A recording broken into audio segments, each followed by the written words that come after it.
Coming up on No Pulp, we got your biggest headlines of the week, lacrosse and college baseball, Austin. Plus semifinals and a championship of the Juicer, the first match of Chloe Smarz against Adam Gotkin. We got Hudson, Ridley, Max Gifford in the second match, and of course, the Juicer finals in the final show of the No Pulp semester. And then we have our plays of the semester and the stories of the semester. It's one last dance in 2024-2025. It's No Pulp, and it starts right now. Kansas State has been on fire this year. Missouri is one of the most fraudulent teams in college basketball. And it was They're not going to fire him. He's the best player in program history. Side to Lawrence for the win. Yes, he got it. She is the Shohei Ohtani of college softball. This is a team that's potentially going to be a top 10 team in the country. How you feeling? I'm excited to win the Juicer. LSU has captured its very first national championship.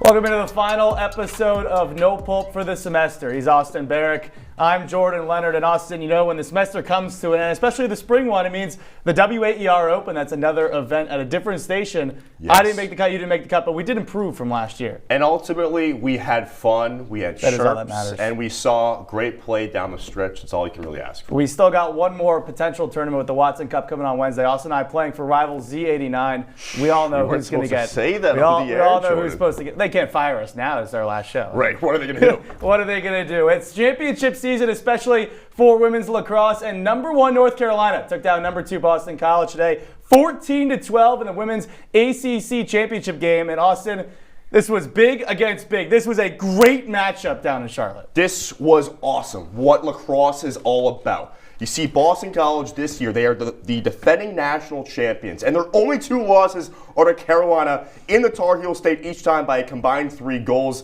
This was 6-6 after the first quarter, 7-7 at the halftime break. BC was up 11-9, and then Carolina went on a run. Great individual play, great team play. Chloe Humphrey was awesome. This Carolina team is 18-0. They are an absolute juggernaut. Number 1 in scoring defense in the country. Number 2 in scoring offense for UNC. You talked about that fourth quarter. UNC outshot BC in terms of shots on goal 9-3 in the final frame. That was a big reason for the comeback. And if you look at this going forward, especially down the line when you talk about NCAA tournament implications, North Carolina most likely going to get the number 1 overall seed. Yes, now, they have avoid playing Boston College or potentially Northwestern until the championship. But if North Carolina can beat Boston College when Ashley Humphrey has 0 points for the first time this season, are they beatable? I'm not sure. Time will tell. What I do have my eye on is the storyline for Carolina and their 2022 quest. In 2022, 3 years ago, UNC beat Boston College in the ACC championship and then beat them again in the national championship to go 22-0. History could literally be repeating itself in front of our very eyes. Emma Pinto for BC is very, very good. But this Carolina team is so strong across the board. And what I love the most about this team, not only did they claw back the 4 unanswered goals in the fourth quarter, but the way that they celebrated, they really cared about winning. Okay, this doesn't, it's just for seeding. Who cares, right? But they want to cap off the perfect season, and this was a step in that direction. Yeah, and that undefeated record is almost more important now that they've beaten Boston College twice. Yeah. You've beaten the number 2 team in the country 2 times. They haven't beaten you at all. You know, you can look at undefeated records, whether it be Florida in the women's lacrosse, and maybe it's not as impressive, but with North Carolina, the amount of teams that they've beaten, the quality wins that they have, by far the best team in the country right now. Let's transition from the number 1 team on the women's side to the men's side. Cornell and its superstar CJ Kirst passed the all-time career goals number 225 this weekend against Dartmouth. Here's what former goals record scorer Peyton Cormier had to say on the accomplishment. Hey CJ, congrats on breaking the all-time NCAA goals record. It's a pretty cool feeling. I'm surprised it took you this long, but it's been really fun watching you play this year. You're a very talented player, and I'm looking forward to playing against you in both field and box lacrosse in the future. I wasn't shocked that it took him, as long, quote unquote, because he did it in 61 career games. Cormier did it in 73. I mean, he did it in a basically season less than Peyton did. That's insane. Yeah, Cormier, nothing against him, but Kirst is at a different level than what Cormier was last year. Cormier was like a third or fourth option on that UVA team last year. Kirst is the guy this year. Every year of his career, he scored at least 45 goals, which is insane. 2 years ago, he scored 4.3 goals per game. This year, that number is at 4.7. I mean, to score upwards of 60 goals in only like 13 games so far this season, it's nuts. The way he's able to use his body to twist around. He's almost an unstoppable force. We saw what he did with 5 goals against Syracuse. He's had 5 or more so many times this season. And I mean, you talked about the goals per game. He has a career goals per game mark of 4. He has 10 more goals than the next closest player this season. He's by far and large the best player in the country. Also comes from Morris County, New Jersey. Some great lacrosse. Went to the Del Barton School. Also, his guy who had the assist, Michael Long from Mendham. But when you look at him overall, like I mentioned the career games, if we can put the full screen up for the career goal marks, how about Mac O'Keefe? He did it in 66 career games. CJ Kirst did it so much quicker than all of these players. These guys, especially Mac O'Keefe and Peyton Cormier, had the COVID year. CJ Kirst didn't even need it. Right. Kirst used the COVID year to just, improve his game, be silent in the wings there in Ithaca, and unleash himself after that. I mean, Mac basically carried a lot of those Penn State teams. Dyson Williams, our old friend there, from years past, he's doing well. It's interesting. When you think of the GOATs of lacrosse, they aren't really up there like Garrett Gate, Lyle Thompson, the Powell brothers. They aren't on the goals list. Not to take away from these guys. This is an incredible accomplishment. I do also want to get your opinion maybe on this. I mean, whenever you know that there's going to be a record happening, you got to get ready, especially, as a play-by-play broadcaster. The call on TV was not up to par. This guy broke the goals record for the NCAA. I can't speak to the TV call unaware of what that was, but you're right. On a principle basis, you got to be ready for a moment like that. What's crazy, too, is you have a career goals mark for a singular sport. It's probably not even the craziest thing that happened this weekend. You go to NCAA baseball. How about Tennessee and LSU? Game 1 on Friday night. I mean, this was just absolutely nutso. This game was supposed to start. It started 3 hours late because of a rain delay, 10:50 Eastern, 9:50 local time. Game goes to 1 a.m. Tennessee has a 3-run lead in the bottom of the 9th, and they give up 6 runs. Unearned runs, too, because of 2 humongous errors by the third baseman, Dean Curley. Yes. It's always interesting to me whenever the bottom of the 9th inning starts off with an error, the throw is high. You're like, lead runner on, what could happen here? And it just manifests itself. He had another error later on in the inning. There was like a single up the middle. And then Jared Jones, former Brewster Whitecap of 2023, sends a bomb with the metal bat to the batter's eye. The call was awesome. I mean, you mentioned how late the game finished, Jordan. The fans who were there witnessed an awesome college baseball game. The late night vibes. And this is college baseball. Tennessee won the national championship last year, LSU 2 years ago. So I love that story angle. This is some foreshadowing for some awesome May and June postseason baseball. I mean, that home run was absolutely nuts. It went, you're looking at it right now, over the batter's eye, 452 off the bat. But I got to go back to that third baseman, Dean Curley. The first one, not really his fault per se. He did double pump a little bit, which is why the throw was so late. But the second one, tailor-made double play to end the game, didn't charge it, took the short hop, botched it, and then Jared Jones took it from there. I mean, Dean Curley, don't get me wrong, great hitter, 951 OPS. This guy's made 11 errors. It's a 91% fielding percentage. It is horrendous for a player that's supposed to be one of the potential top players in the country, Austin. And Andrew Fisher, the first baseman for Tennessee, played third base this past summer for the Brewster Whitecaps. So he has got an experience there, but they liked how he could play at first base a little bit better. Fisher, a big part of why Tennessee grabbed that 3-0 lead to begin with. The scenes from this game, you know what they reminded me of? The Chapel Thrill stuff last year with Mike Monaco on the call, all those North Carolina heroics, Gallagher, the kid there for UNC. these moments, with the metal bat, the night sky, it's beautiful stuff. Well, and when you look at the importance of this game, too, you got number 6 Tennessee, number 7 LSU. This is game 1 of the series. The best pitcher for both teams are pitching on this day. You're up 3-0 going into the bottom of the ninth. You have to win this game. Push. Tennessee ended up winning game 2, but gets mercy ruled in game 3. They lose the series, lose the tiebreaker to LSU in the SEC standings. Could be very important come SEC tournament time. And then also, I don't want to keep going on my guy, Jim Kelly, but maybe I will. Well, he DH'd the next 2 games, because of his horrendous fielding aspect. I played high school baseball, so I'm not nearly as specifically? good. I played first base, so a little bit bigger of a glove. So I can't really necessarily fully go on him because I didn't make it to college baseball. Right, but you got to make the plays on the field. Otherwise, what good are you? Right.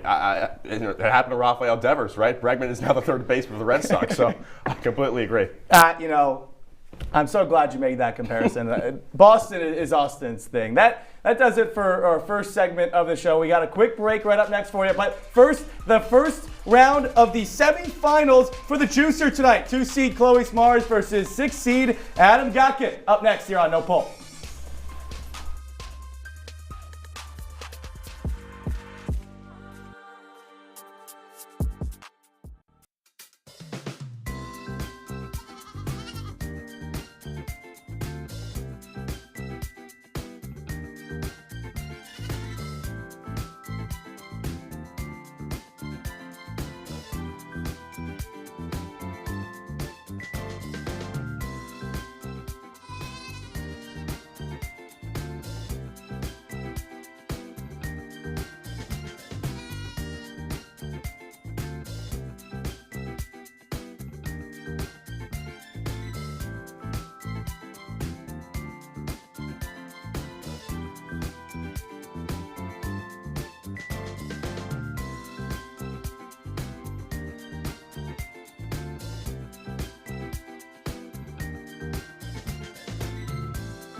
There's one thing you can never have sex without.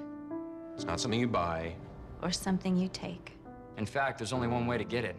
It has to be given to you, freely. It's consent. Because sex without it isn't sex. It's rape. Consent. If you don't get it, you don't get it. It's on us to stop sexual assault. Learn how and take the pledge at itsonus.org. It is the first of 2 semifinals for the Juicer tournament. It's Chloe Smarz. It's Adam Gotkin. Guys, you're playing for this. Not right now, but if you win this matchup, you have a chance to compete for this later on in the show. How are you guys feeling?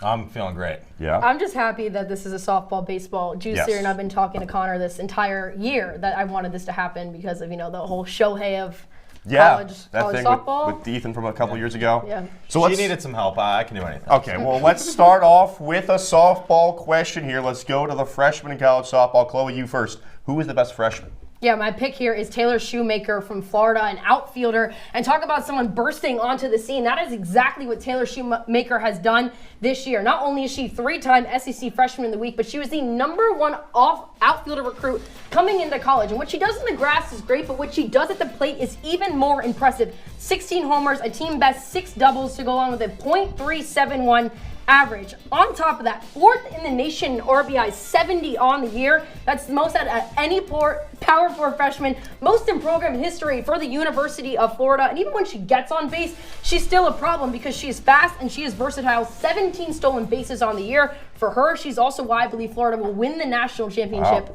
come early June. Gotkin, the response. Yeah, look, Taylor Shoemaker is a great player, but I think that Tori Edwards at LSU might actually be one of the best players in the country. Her WRC plus, little analytics, here we go. weighted runs added, weighted runs created, great statistic. #1 in the SEC. Her OPS is almost 1,400. That's over 150 points higher than Taylor Shoemaker. She has been getting on base more. She's hitting for more power, and also she shows up in the biggest games. teams. Tori Edwards averages more than an RBI per game against top 10 teams this season. She had multi-RBIs against Florida this weekend when LSU played Florida. I think that Edwards has been even better than Schumacher, which is saying a lot. Look, these are two great freshmen, but we're talking best freshman against maybe even the best player. Schumacher bats second behind an All-American Kendra Falby, and she's drove her in 55% of the season. She's got a great player in front of her.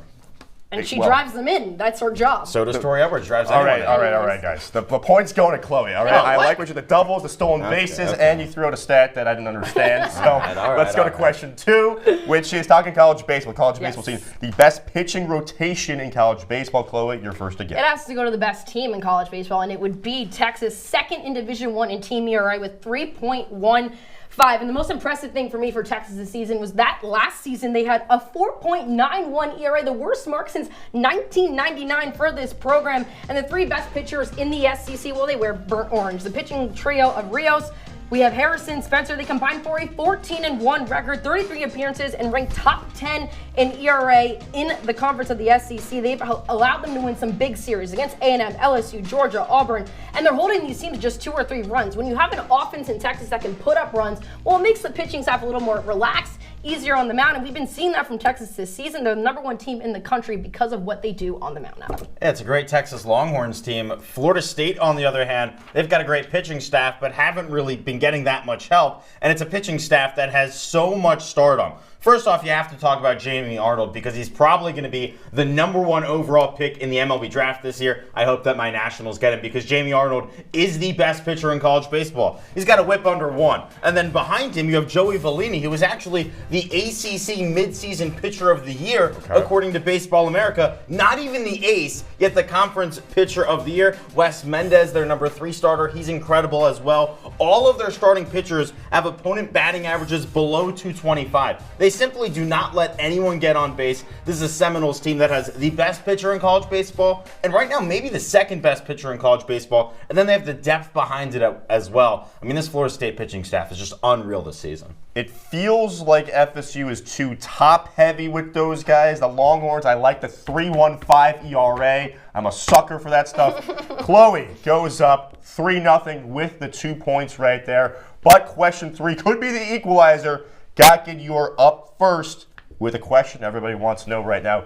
Who will win the College Baseball World Series? For me, this is a pretty easy answer. It's my preseason pick, and that's the Arkansas Razorbacks. You look at everything that this team brought back from last year. Ryder Helfrich, Brewster Whitecap, of course. But in addition to that, they have the Aloy brothers, Kuhio and Vahiva Aloy, both hitting over 370 this year. Talk about an incredible story. 2 brothers leading a team to a national championship. They've got Cam Kojal as the second baseman. He's hitting almost 370 this year. Also, I trust their pitching staff. Guys like Parker Coyle, Ben Bybee, Landon Beidelsheets. These are all guys who have been in college baseball for years now, and experience is what matters so much when it comes to Omaha. And this is an Arkansas team that has experience. No one is winning back-to-back right now. We're seeing a new team in the SEC win every single year when it comes to the national championship. This year, it's Arkansas's turn to win. You talked about experience. I'm going to talk about a team that I do believe is going to repeat, and that's going to be Tennessee. They'll be the first team in Division I to go back-to-back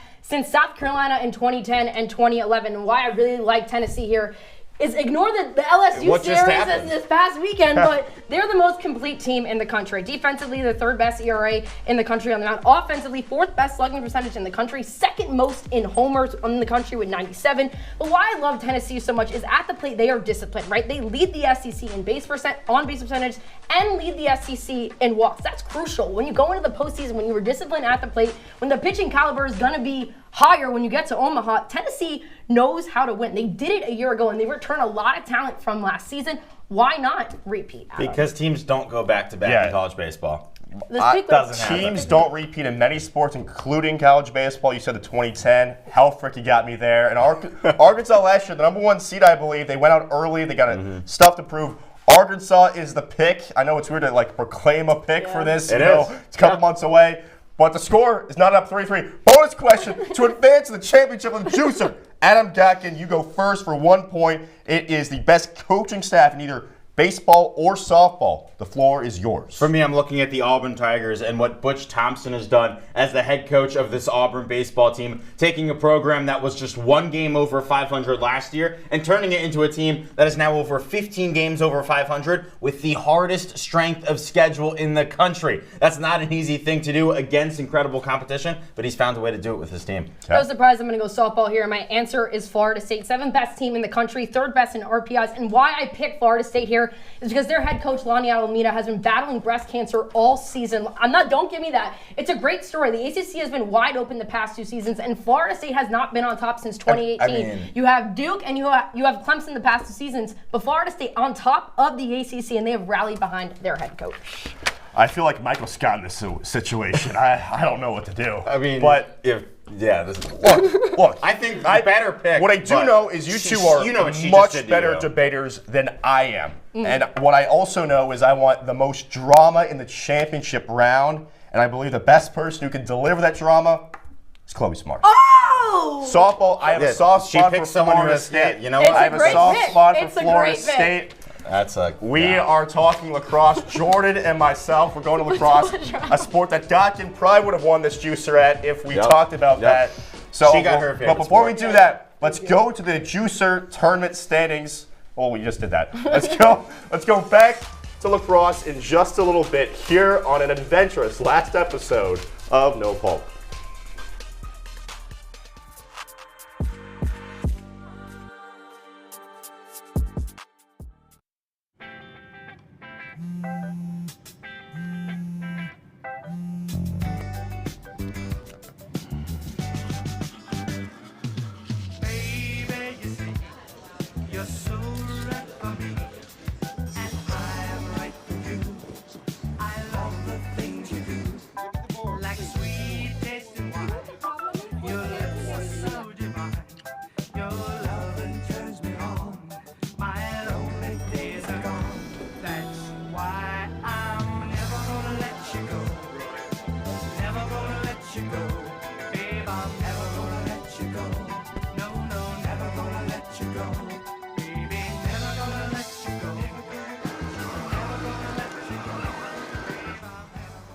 Here you go.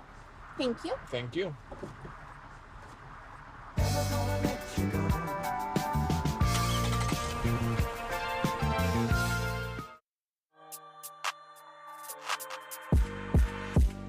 Welcome back into No Pulp, everyone. Austin, Barach, Jordan, Leonard. It was a great judging of the juicer, Austin. Something like that. You don't know what WRC plus means? I could have figured it out. But if you don't know what WRC plus means, how are you going to look at the analytics for this bracketology segment that we got going on? Well, that's a baseball stat. We're talking lacrosse here, right? Let's not compare apples and oranges. I know you know the basketball one, but we'll have to see. I know the analytics of lacrosse. We got bracketology, a couple teams on the bubble for both men's and women's lacrosse. We'll see eventually who's right and wrong. Yeah, Jordan, we will start off with a couple teams on the men's bubble right now. We're talking Duke and Michigan. Let's start with the Blue Devils. Jordan, are they in or out according to you and your metrics? Yeah, my metrics say that they are in, and pretty good in that kind of sense. When you look at it, yep, my verdict is they are in. Lacrosse, all you need to know, RPI is the stat to know in lacrosse. Duke's RPI is 7. You need about 12 in the RPI to get in. The problem is they don't have any top 5 wins. They're 0-2, but they only have one bad loss to RPI number 31 Denver. So, they're not going to be highly seeded because their best win is to Syracuse, who lost to UNC again this weekend. Yeah. But they're going to be in the tournament because their RPI, their strength of schedule are all too good, and they don't have enough bad losses to knock them out of the field. I agree with you, Jordan. I also have Duke in the number 7, the RPI. That means something. They just beat Syracuse. They just beat Virginia. I know it's a down year for Large Tiffany and Company, but to go to Clocker and win, that means something in my book. They also have wins over Richmond and Penn and a sneaky good St. Joe's team as well. And look, ultimately they're going to get in because at the end of the day, they have the cachet of a big-time program. Some teams might not want to face Duke in a tournament setting because of the history of this program and the blue chip guys that they produce year in and year out. They still have a bunch of talent. Andrew McAdory's still there. So Duke, I believe, is firmly in. really no matter what they do in Charlotte this upcoming week. Agreed, because they can't have a bad loss. I mean, 3 of their losses are to Notre Dame, UNC, and Princeton, who are all safe locks to be in the tournament. I mentioned the loss to Denver, and you mentioned the ACC tournament. They play North Carolina in the first round. You can't have another bad loss. Their RPIs inside the top 10. They're going to get in at large. When you look at our next team, though, we got Michigan. 7-7 record, Austin. Do you got them in the tournament? No, and that's the biggest reason why. They're 7-7. I don't think you should be allowed to play in a postseason tournament with a 500 record. Well, that's the qualifier is 500. Right. Well, again, so exactly. So I know that they could still go on and win the Big Ten tournament. That's what they did last year, but they don't really have the resume this year to make me believe in them doing that. They're worse than Duke in RPI by 6 slots. Their wins, some of them are nice. The Maryland win sticks out for sure, but their other wins include Hobart, Canisius, Cleveland State. They just lost to Ohio State and Rutgers. Ohio State is good, Rutgers not so much. Sorry, Jordan. But Michigan, they're 7-7, like we mentioned. I do not believe they should be. Well, they're narrowing the coffin is they actually can't win the Big Ten anymore. They've lost to Rutgers in the Big Ten quarterfinals. They have no more games left. Their best win is an RPI #1 win against Maryland. They lost to Rutgers, their RPI number 19. Again, I said that number's about 12 for the RPI. They sit at 13, or probably just on the outside looking in. Yeah, all right, let's switch over to the women's side right here. We're talking 2 teams as well, Clemson and Cornell. We begin with the Tigers. Jordan, what is the fate of Clemson? Clemson, they're going to be in the tournament. I like Clemson women's lacrosse to make the NCAA tournament. RPI is a little bit different in the women's game because it's a little bit bigger of a field. There's no really exact number that you can look at and put them on one side of the bubble or not. Right now, they're 15th in the RPI. They have a strength of schedule of 12. The problem with Clemson is they don't have any good wins. They're 0-4 in the top 10, but they also don't have any bad losses. They have one non-top 21 loss. That's to Mercer. That's a pretty bad one. And then you have North Carolina twice, Florida, Stanford. Those are both top 15. There's 14 at-large bids. And when you look at, especially in women's lacrosse, if you play in a good conference and have a good strength of schedule, that RPI is going to be on the higher side, and you're battle tested. Even though they didn't beat North Carolina, they beat Syracuse, who's probably going to be in the NCAA tournament, and thus they have won games against tournament teams. So this is where I disagree with you. That's great. This might be our one disagreement. You have all the stats, you have the knowledge. Maybe I'm just trying to be different here. Who knows? Let's keep things interesting. Clemson, they should not be in, right? They beat Syracuse 9-8 in the Dome, I believe, but Syracuse should not be considered a good win. I know the RPI is strong for the Orange. They have the worst strength of schedule in the country. I don't care. Strength of schedule should not matter if you don't beat those actual teams. The same thing with North Carolina men's basketball and that whole thing. You should not get credit for just playing good teams if you don't ever beat them. What about the eye test, though? What about the close games against good teams? Yes, it doesn't count in the statistics, rankings, whatever, but you play really close and could potentially beat those teams in the tournament. Did they not lose by a lot to Carolina? No, they did. But we talked about this earlier. North Carolina is, by and large, the best team in the country by a considerable margin. Losing to North Carolina, you can't really punish them for that. Well, I'll punish them for the loss to Mercer. Well, yeah. Okay, the loss to Mercer is not good. I don't know how they did that. But I just don't know how they're 13-6. They're 6-3 in the ACC, which is arguably the best women's lacrosse conference in the country. They play Boston College. They play North Carolina. They play everyone. And yes, you could say Syracuse is not a great not a great win because they're not the Syracuse team of yesteryear. Yes. But still, they beat them on the road. You know who I think should be in over Clemson? UMass. Well, that's just Massachusetts bias right there. I don't know about that. It is. I know. That's kind of crazy. UMass men's might not. If the men's tournament was larger, UMass might have an argument on the men's side. We got one more women's team to go to. We got to go to Cornell. They're in the Ivy League. Austin, in or out? They're out. For me, this one was rather easy. They are quite CJ Hurst in the men's team. They are 29th in RPI, which is not good by any stretch of the imagination. The resume is not particularly great either. Well, if you look at what they've done, we talk about the context of Syracuse a lot. That's easy for me personally to reference. Any team that loses to this Orange team by 8 goals should never be sniffing an NCAA tournament. They have a losing in-conference record. Yeah, I know the Ivy League produces some good teams, and they have lost some close games to those good teams, but that goes back to my other point. Just because you lose close, you should not get credit for that. Cornell, they're, strong season for them. Definitely something to build upon, but not good enough to qualify for the NCAA tournament. I agree with you, Austin. I don't have Cornell in as well. And it really comes down to, this is an interesting team. They have no bad losses. So unlike, Clemson or maybe a Duke who had the loss on the men's side to Denver, they have no bad losses, but they can't beat a good team. They're 0-6 versus top 20 opponents. And then they didn't even make their conference tournament. Top 4 make it in the Ivy League. They didn't make it. Yikes. If you don't make your conference tournament, how do you make the NCAA tournament? It doesn't add up. You have the 9-6 record, below 500 in the Ivy League, especially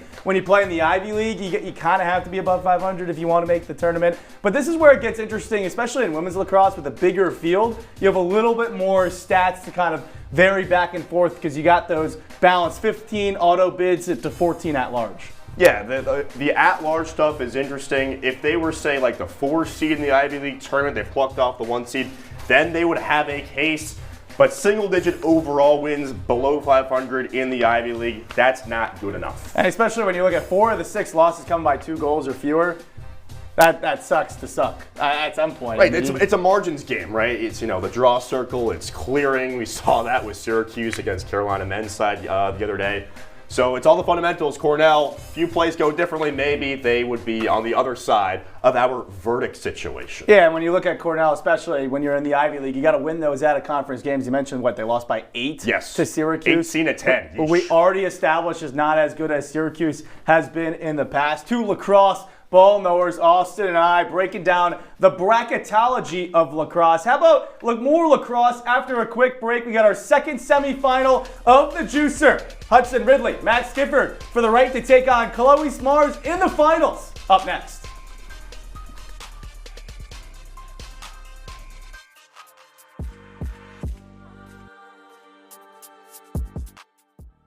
Welcome to my house.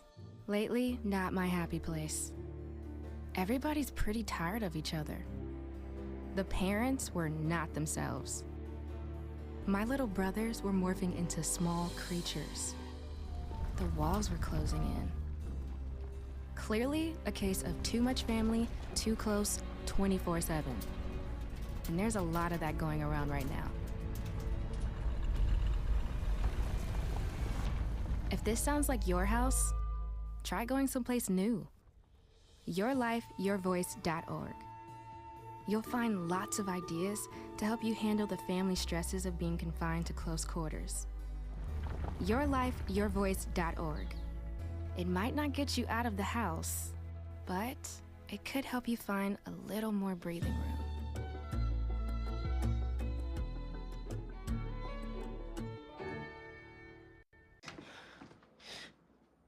Your daughter just had her first breakup. Do you A, put yourself in her shoes? B, console her? Don't worry, sweetie. This is gonna happen a lot. Or C, find her a new boyfriend? Nice, single boys. That was weird. As a parent, there are no perfect answers. But you don't have to be perfect to be a perfect parent. Thousands of teens in foster care will love you just the same. Come on, it's not that hard. My big man fingers are having a problem with these little tiny buttons. Whoa, watch it there. Your blood pressure's gonna go through the roof. Tell me about it. I'm trying to learn how to get it down. Instead, it keeps going up. High blood pressure can increase the risk for heart attack or stroke. Learn how to keep yours at a healthy range. Ever hear a voice command? Just say text barbershop to 97779. That's not what I said. Just give me that. Now my blood pressure's up.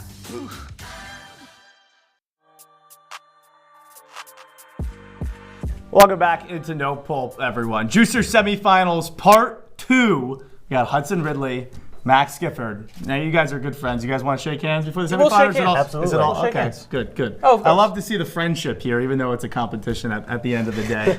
We talked a lot of lacrosse last segment with Austin. Now we got some 2 other lacrosse ball knowers on the program. Question number 1, we're going to go to Hudson first. There's 1 point, by the way. Who will win the Women's Tewaaraton Award? Well, for me, this is pretty easy because it's someone who's put her team on her back all year long. Madison Taylor, to me, is the easy choice, not just because I'm a Northwestern Wildcat fan, but because of the fact that Madison Taylor right now is matching Izzy Skane's Tewaaraton season from last year and still has at least 4 more games to go. 5.2 goals per game. She carries this team because you know what, Jordan? Despite leading the nation in points, nobody else at Northwestern is in the top 30 in points. BC, on the other hand, and North Carolina, they are juggernaut offenses. She has clawed Northwestern's way single-handedly to 3rd, and losing Izzy Skane and still having Madison Taylor fill that gap, that is the most valuable player in college lacrosse. Not just the best, but the most valuable. So if you want to look at it on either side of the coin, Madison Taylor wins both sides. Max? Yeah, so let's call a spade a spade. There's 2 right answers to this. One of them is Madison Taylor. The other one is a player who might fit the mold better than anyone to win the Tewaaraton, and that is Rachel Clark out of Boston College. And at the end of the day, it doesn't really matter what we think. It matters what the committee thinks. And the committee has always leaned on goal scorers and elite goal scorers. And while Madison Taylor might lead the nation in goals per game, does not lead the nation in goals. Rachel Clark has 91 of those, and the committee has never picked an attacker to win the award that has led power conferences in goals. Right now, Rachel Clark still leads it over Madison Taylor. And Taylor had a similar 2024, led Northwestern in points over Izzy Skane, but still Skane beat her because she was ahead of her in goals. The committee, at the end of the day, is always going to prioritize the goal scorers over those who just get points. I agree. That's why Madison Taylor leads in goals per game. I did look. I was doing the research, and I do agree with Max. They have not picked someone who hasn't led the nation in total goals. Max gets the first point. Max up 1-0. I will agree. She's about to. Both are total goals, though. Total goals. Both are great answers overall, I will say. Go to Hudson first here on the second question. This is a 2-pointer. Hottest team in college lacrosse heading into May, Hudson? To me, it's Cornell. Right now, when you look at the strength of schedule that Cornell has had, they have blown every team out of the water. If you look at the number 1 in the RPI rankings, for some reason, it's Princeton. And you wonder why it's Princeton. Because just weeks ago, Cornell beat the brakes off of Princeton 15-10. It wasn't even close. The gap that Cornell has on everybody else right now is unreal. If you look at some other places in lacrosse, that gap is pretty slim. It's a 2-goal margin. Cornell is blowing teams out, and not just that, they have the most prolific goal scorer of all time, a diversified offense, a very solid defense that's locked down some of the best in the nation. I mean, right now, Cornell is at an unbelievable level to the point where we've had so much parity in college lacrosse this year, right? Like more than most years. There is only one thing that's for certain, is that Cornell has the best chance to run the table and crush so many teams down the line. They are so hot right now. They are. Max? Jordan and Austin spent plenty of time talking about this team in the first segment of this show. I've got North Carolina women's lacrosse as the hottest team in college lacrosse because not only have they been hot coming into May, they've been hot all season, and right now they are downright scorching. 18 straight wins. Only undefeated team in women's college lacrosse. And then you throw on top of that UNC just beat the number 2 team in Boston College for the second time this season. This UNC team, oh my goodness, aren't they just fun? The one thing that Jordan and Austin did not mention was the fact that in this ACC championship, North Carolina had 9 different goal scorers.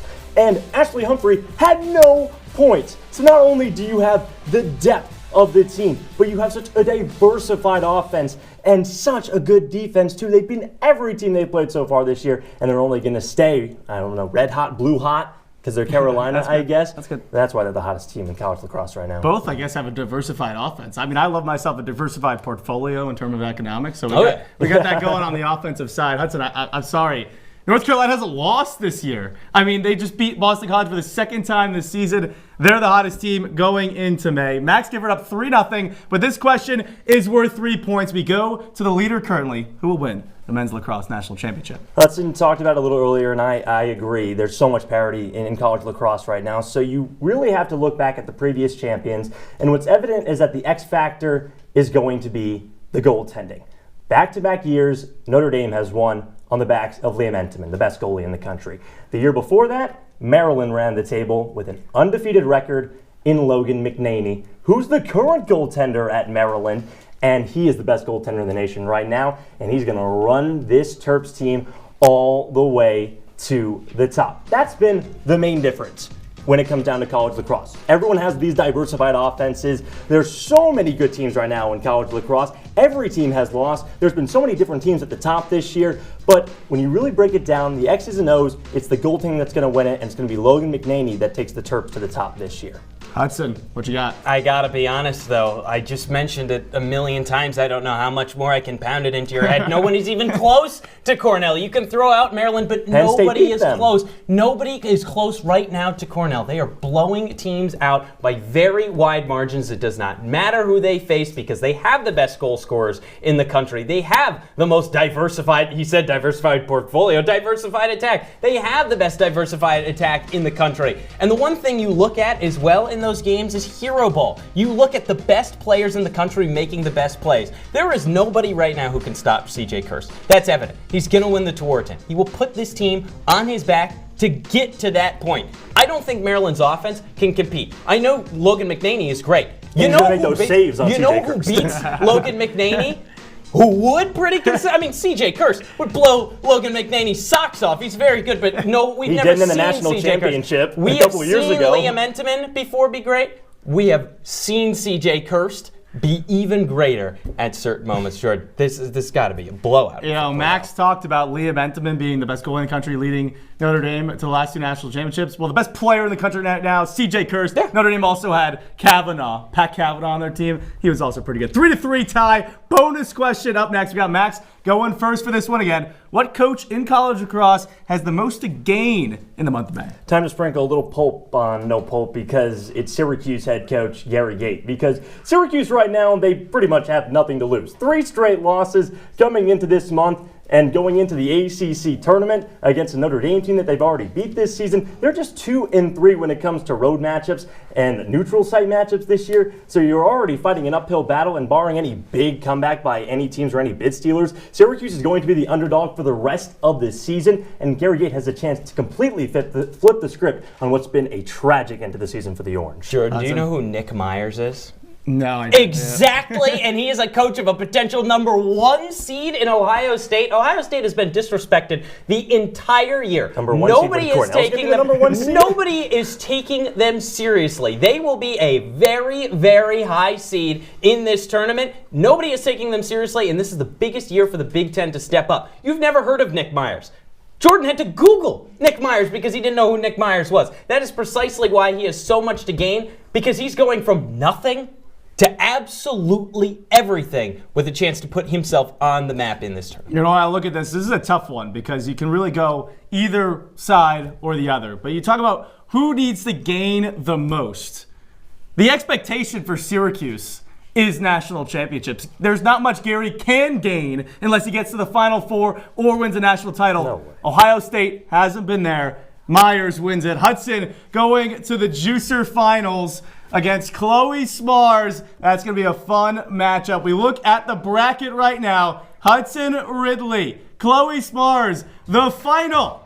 I mean, just meant to be. When you look at it, comes back from down 3-0 and earns his spot in the finals. Chloe almost lost it up 3-0. Yeah. You come back. We got a big finals coming up next on No Pulp, the Juicer finale. You won't want to miss it, everyone.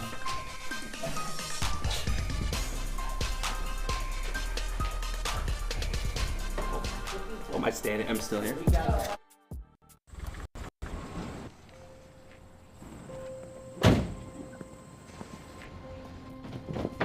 Dad, they took over my bedroom. Come on, come on.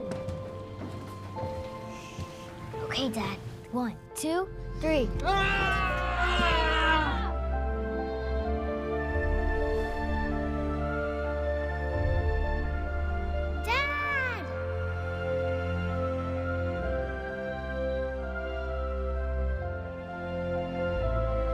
You saved me. Dad?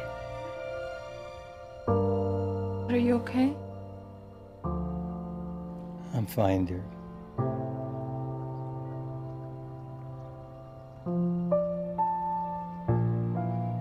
hero needs you now, and AARP is here to help. Find the care guides you need at aarp.org/caregiving. You quit smoking and thought, that's that. But here's the thing about lung cancer. By the time you see the symptoms, it could be too late. But now, there's a new scan that can detect lung cancer early, when it's more curable. If you smoked, get scanned. Talk to your doctor or learn more at savedbythescan.org.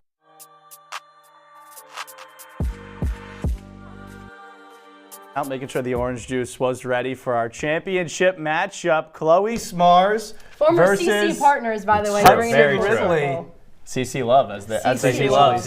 So you're the 2 seed. Cupcake Love. You don't get it. No, that's a if you know, kind of joke. But not a great start for me. 2 seed Chloe versus 8 seed Hudson. Wow, barely gets in to the Juicer tournament and now is in the finals. And we go to Hudson for the first question. Works exactly how it usually does. 1, 2, 3, and then the bonus question if we get there. First question, the Juicer finale, Hudson. Who will be the most surprising team to make the CFP next year? To me, it's Texas Tech, which in itself is surprising because that blows your socks off because you think, oh, Texas Tech sucks now. Texas Tech hasn't been anything since Mahomes was there. They weren't even anything when Mahomes was there. The reason why is 2 reasons, actually. Strength of schedule and NIL investment. Over this offseason, they have invested more in NIL than pretty much every other team in the country. Up to this point, they have the #1 transfer class incoming to beat up on a terrible schedule. They have one team that's tough to beat in Arizona State. Kansas State maybe could be tough, maybe. They don't play a single other good team. Kent State, we all know how great Kent State is. They open with Arkansas, Pine Bluff, Kent State, Oregon State is their first tough matchup in week 4. I mean, this is an unbelievably easy schedule, and they can run the table in an easy Big 12. Patrick Mahomes' old team, unfortunately, if they do make it, he won't be able to go to the games. But Chloe, what you got? Another team with a very easy schedule here, Hudson. That's Louisville coming out of the ACC. Arguably, I think the ACC is wide open this season. Sure, you have Clemson and Cade Klubnik. I'm not the biggest Cade Klubnik fan, I'm not going to lie. Then you maybe have Carson Beck in Miami. We'll see how that pans up. But for Louisville, they've been knocking on the door the past 2 seasons, right? Jeff Brom has won 19 games in his first 2 seasons with the Cardinals. And this season, they bring in Miller Moss from USC. But on top of that, why I really love Louisville is that they have one of the best offensive lines, not just in the ACC, but in the entire country. On top of that, 2 running backs in Isaac Brown and Duke Watson who are absolutely electric. They can push the ball downfield. They can be a big play offense. And for Louisville, that's been on the edge, on the brink of getting into winning the ACC. When you see teams like SMU and Arizona State pop out of nowhere, that's what Louisville can do this season. They've knocked on the door. I think 2025 is the year the Cards bust through and make it to the college football playoffs. Coming out of the ACC. I think you mentioned it. Louisville's been close in years past. They've had a pretty solid team since Jeff Brom has gotten there. I will say, it'll be tough for them in the ACC, but Texas Tech, nobody sees this team coming. I would think that they had a better chance of making the college football play when Patrick Mahomes was here. I don't even know if it was a thing back then. I think it was. No. Actually, no, it was. It was probably the 14. It was the 14. Yes. Either here nor there. Hudson gets the first point in the Juicer finale, up 1-0 after question number 1. We go back to Hudson for question number 2, worth 2 points. Who will win the Heisman Trophy next year? Chloe just said she's not a big fan of Cade Klubnik. Clearly, she has not been paying attention because last year, Cade Klubnik, and not a lot of people have. Cade Klubnik last year passed for 3,500 yards and 36 touchdowns. Did you know that? Because not a lot of people know that. They built around him now. Finally, Clemson has started to use the portal a little bit. Finally, they have started to put the pieces around him. And you want to know why Cade Klubnik is going to be the Heisman? Because they are going to throw the heck out of the ball every single game. They lost all the running back talent on their entire team, and they returned the ACC Receiver of the Year in Antonio Williams. They are going to throw that ball so many times a game behind arguably the best quarterback in the country, and the pieces around him are going to make him look like by far the best quarterback in the country. To me, this has got to be the Heisman because also he's proven that he can put up numbers. Okay, quarterback. Talk about someone that can put up numbers. Garrett Nussmeier at LSU almost led the SEC in passing a season ago. Talk about someone that had to fill really big shoes. Jaden Daniels obviously winning the Heisman, leaving his first year as a starter for Garrett Nussmeier 3,700 total yards, 29 touchdowns, and just 11 picks. If he minimizes the interceptions this year, I think Garrett Nussmeier is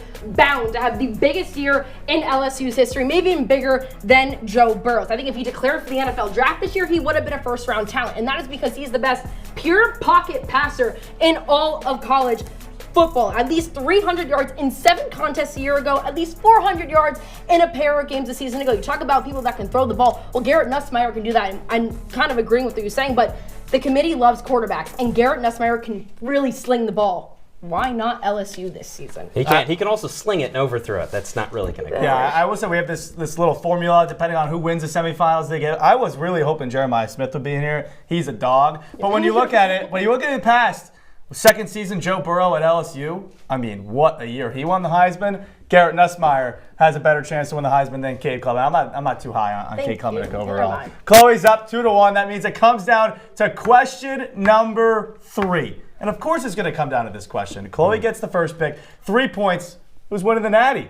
It's who I picked, who I thought would win the Natty this year and who really let me down, but I'm going with Texas here. Hook 'em horns. It's the first year going to have Arch Manning as the starting quarterback for Texas, and they have a very complete team, right? You have a guy in Arch Manning who has a great arm, great release, can run the ball, but what I love the most about Texas this season, they bring back C.J. Baxter, coming off from injury. I believe he's going to run all over the SEC. Ryan Wingo, who's one of the top freshman wide receivers a season ago, now in his sophomore campaign, is more experienced. He can fly, extremely athletic, a perfect pairing for Arch Manning to get this offense moving, and defensively too. Anthony Hill and Colin Simmons will give Texas a little more aggressive up front on the defensive line, something they didn't really have a season ago. Steve Sarkisian, I love him as a head coach. I think he leads a great program. Why not Texas this year? Arch Manning needs to win a national championship, in my opinion, and I think he will down in Austin. Steve Sarkisian has not won a national championship. He has not proven that. They've been lost on the brink of semifinals 2 back-to-back seasons. Texas has lost more production than anybody. Arch Manning. Who's your pick? Arch Manning has Clemson? barely played a Who's snap, your and pick? he almost lost to UL. I mean, he was terrible against UL Monroe. What's your pick? Clemson, on the other hand. He's not a big fan of Cade Klubnik. Clemson, so wrong but audience Clemson here. has won championships. If you Back look at when Deshaun Watson was quarterback. And Deshaun Watson, not a great guy. You know who is? Christian, Cade Klubnik. He's a great dude. You know, here's the deal as well with this Clemson team.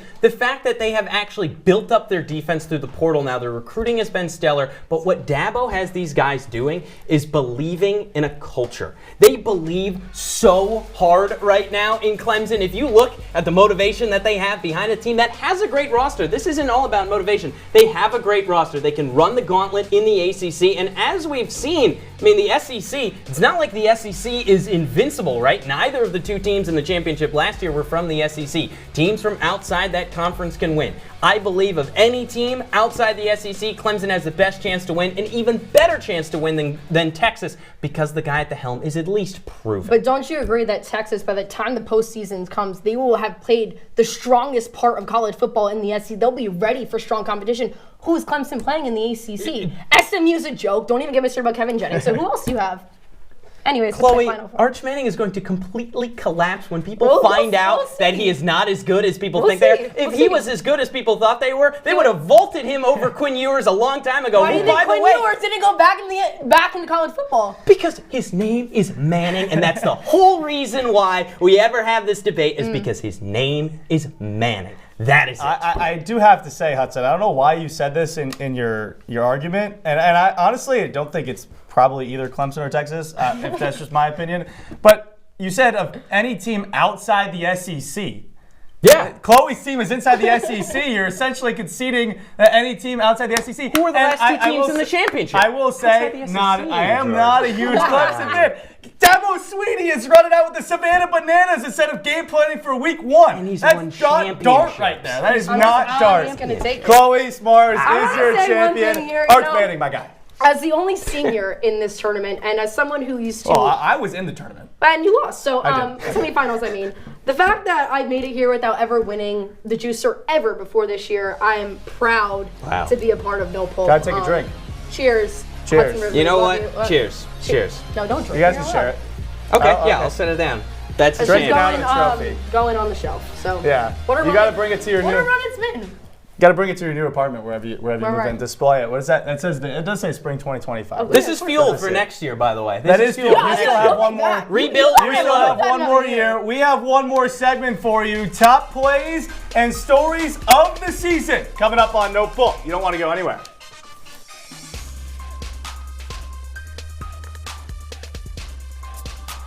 That was great. I had no chance. I had Texas on my paper.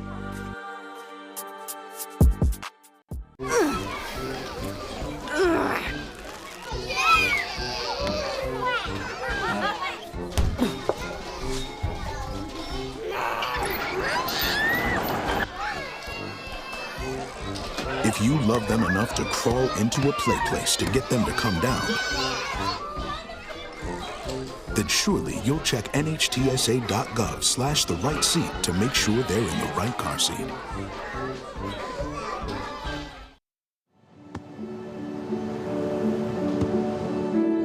I don't remember how it started. Go to that. Our back and forth. It always came back. Dad! You probably don't remember what you told me, That was perfect. but I heard every word.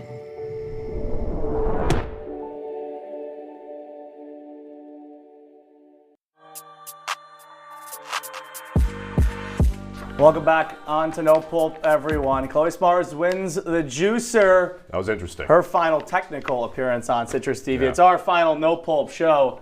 Some great pictures. I mean, just handsome guys with a little short cut right there. Like, I think this is probably the best picture. Yeah. I'm just like weird in this one. No, you got the goggles on. This is a fun one. This This is a was great fun one. selfie we Which took. is crazy. They actually cropped me out. Oh no, that is me in the picture. I was gonna say The foreground there is crazy. I am in the foreground down there. You gotta love the Blue Devils. Yeah. I mean, first of all, you might not be able to tell by the picture, but Austin is like 4 feet taller than that Blue Devil. That man or woman, whoever was inside the costume, We'll never know. was so short. Yeah. Shorter, and I'm not tall, but Yes, so short. I as mean, we know. great job on No Pulp from everyone, especially from our producers Thank you, guys. this semester as well. Then now it's time to get to our last plays of the week and stories of the semester. We got my first play, softball, baby. Woo! Look at that catch. McKenna Andrews, Iowa State. I talked about the third baseman from Tennessee. He don't know how to play third base. McKenna Andrews does. Look at this. Tips, you don't even see it, but tips it up to herself and then lays out for the catch. Is a great angle here. Yeah. Boom, up, and then makes the catch going into foul territory. The effort there was outstanding, Austin. It was. Tremendous stuff. Concentration the whole 9 yards. This is a semester-long play for me, though. And we talked about football for next year. Okay. In order to win a national championship, you might have to do something like this. Game on the line, Notre Dame coming back, kind of, and Jeremiah Smith. Chip Kelly dials it up. Notre Dame was finally coming back, and Ohio State felt a little bit of pressure. They could have forced a punt right here. They called this move. Jeremiah Smith, back for a sophomore season coming off, will be doing a lot of stuff like that, wreaking havoc. Will Howard to Jeremiah Smith to seal the national championship back in January. The play of the semester. You know, Austin, I like the play. It wasn't like a highlight reel play, I would say, but you won the national championship game, so you really can't fault you on that. Now it's time for my final word here on No Pulp, and we talked about it a lot in the webisode edition of No Pulp, but Shedeur Sanders, that man fell in the draft rankings because of his own volition. It wasn't even close. I don't know what the debate is about. He did this to himself. Yes, his play on the field made him a first-round caliber athlete, but him off the field made him a toxic pick. At the Combine, he said, if you aren't trying to change the franchise or the culture, don't get me.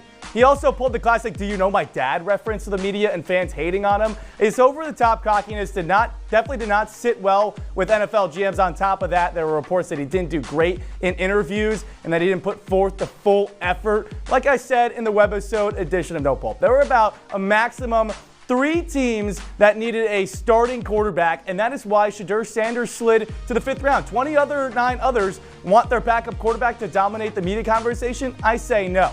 Everyone saying this slide is inexplicable or undeserving don't understand that part of a quality addition to any sports team, Austin. I mean, that's just not how it works. Not. All right, for my story here, we are blending. It's a blend between the highest of highs and also the lowest of lows. Thursday night, Oregon defensive tackle Derek Harmon was drafted in the first round by the Steelers.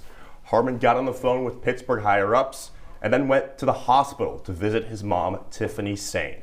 His mom had suffered a stroke years earlier and had undergone a series of brain surgeries.